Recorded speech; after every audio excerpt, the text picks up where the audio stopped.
The bow in Monster Hunter Wilds is a great beginner's weapon because you can stay at a safe distance and dish out some serious damage. The bow has a lock-on feature that makes aiming much easier, and you can even attack monster wounds from a distance. Now let's get into some of the moves and attacks the bow utilizes to fully understand how to play the bow. But I have a question for you. What weapon do you use the most right now? Have you used the bow yet? Let me know your main weapon of choice in the comments below. If you look up on the right side of the screen, you can see all the buttons and attack names listed here. So let's start with the basics.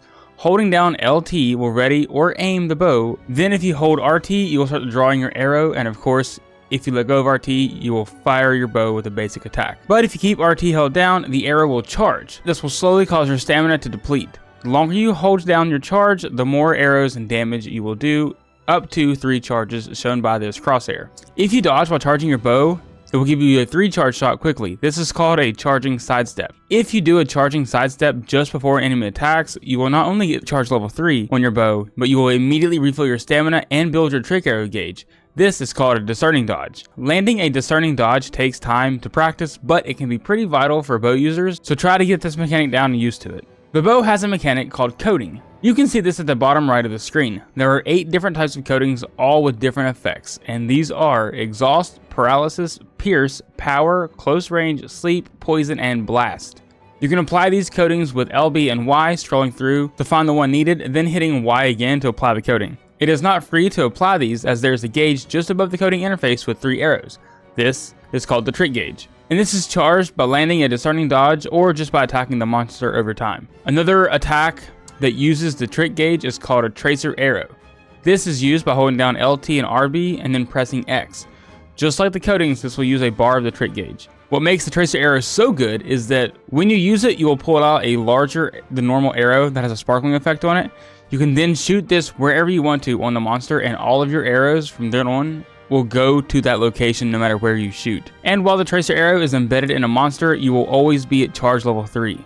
This is kind of huge and can be a great thing to use as early as possible, so I'd recommend working on getting that ASAP when starting a fight with a monster. And finally, if you press Y during a charging sidestep, you will do a flying shallow shot. When it comes to positioning, you obviously don't want to be too close to the monster, but you also can't be too far away. If you are too far away, the crosshair will have a message that says out of range, so you should scoot up a little bit closer until this message disappears and you get a little orange circle in your crosshair. When you see this little orange circle, this means you're in optimal range, so stay kind of in that little sweet spot. Don't go too far back, don't go too far in. That way you can do the most amount of damage and not be hindered. Now we need to talk about wound breaking and focus mode. The bow is very good at breaking wounds. Let me show you why. When holding down LT to activate focus mode, you will see all the current wounds on a monster just like any other weapon. Then hold down RB to highlight the wounds. If you release it, you will do a hailstorm of arrows on the monster and then target any highlighted wounds. Then this will be followed up by a dragon piercer shot. When holding down RB to charge and highlight the wounds for the attack, you will see each wound have a little triangle on them. These are the wounds being targeted by the hailstorm. You will notice these symbols begin to glow one by one. So it'll go 1, 2, and then 3. Once these are fully charged, then you shoot your arrow at the wounds, they will do more damage. So hold these down and make sure all these little icons are fully charged before releasing the attack. And I forgot to mention, these will also lock on to the tracer arrow as well. To fire the arc shot, you need to hold down LT and RT and then press B. This will rain down a ton of arrows on the location you are aiming at. This can be charged up to level 3, and of course, the higher the charge, the more arrows will rain down and more damage they will do. The arc shot, if you notice, will have some arrows in the mix called fuse arrows. These arrows will stick into the monster until you detonate them with a few different attacks we'll talk about next. The first way to go about detonating these fuse arrows is to use the 1000 Dragons by pressing RT, Y, and B. This attack fires 6 arrows at the monster, detonating any fuse arrows and the tracer arrow if it's currently in the monster as well. The second way to detonate fuse arrows is the Dragon Piercer attack by pressing Y and B.